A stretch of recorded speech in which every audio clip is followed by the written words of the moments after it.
បាទសួស្តីបងប្អូននេះគឺជាវីដេអូការប្រកួតគ្នានៅមុខវត្តព្រៃប្រារវាងអន្តរជាតិស័យហើយនិងព្រឹទ្ធិសែនខាងព្រៃបលូហើយនិងខាងតម៉ៅលើឥឡូវនេះសូមបងប្អូនទៅទស្សនារបស់គ្នាបាទនេះគឺចេញពីប៉ាទៅបងប្អូនសាច់ទឹកខាងក្នុងអន្តរជាតិសាច់ទឹកខាងក្រៅព្រឹទ្ធិសែន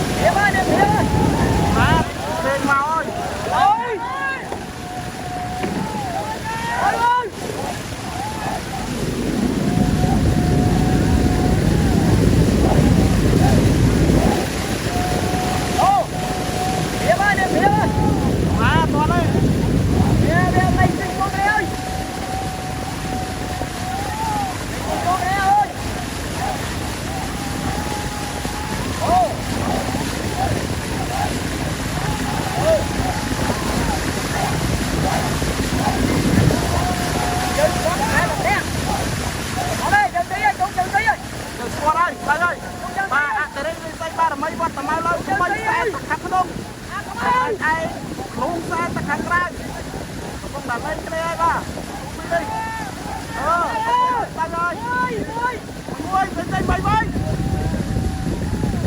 quạt tìm đi hai ba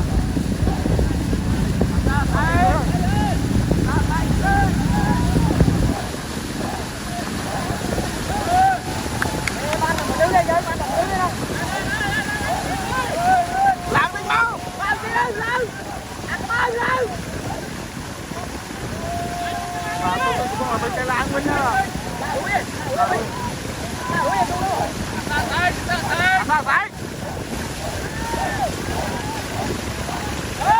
Trời ơi bà, mày đi ăn đi đi xây ba mấy quần lên lên không cần hút. Lên lên hút lên à. Bà tay hai, tay ơi, tay ơi, tay ơi. Tay ơi, tay ơi. Ôi, bà đây. Mày. Trời ơi! Trời ơi! Còn thùng ha chơi mà, thùng ha!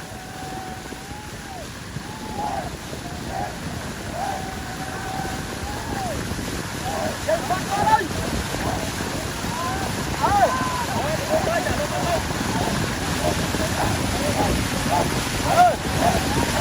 Mau ơi! Lại chị ơi! Ôi! Ôi! Ôi! Ra phải tên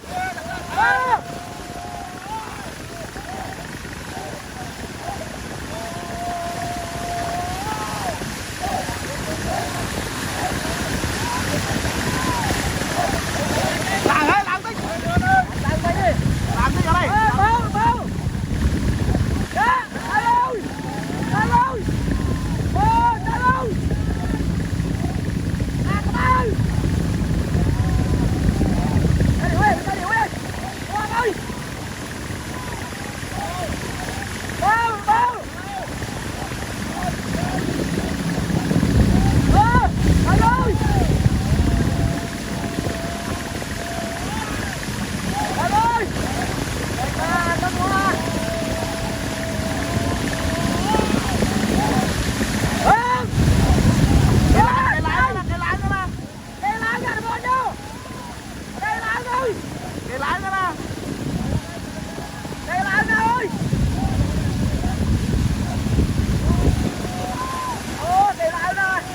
lạng nè tên mình tên mong bốc á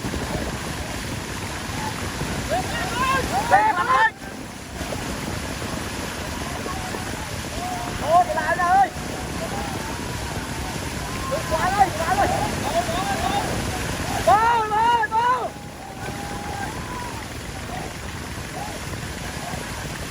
con mà từ hút kê lại rồi dậy này chầu tí ơi chầu lên chầu tí ơi lên thẳng tiếp tiếp tiếp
Hãy subscribe cho kênh Ghiền Mì Gõ để không bỏ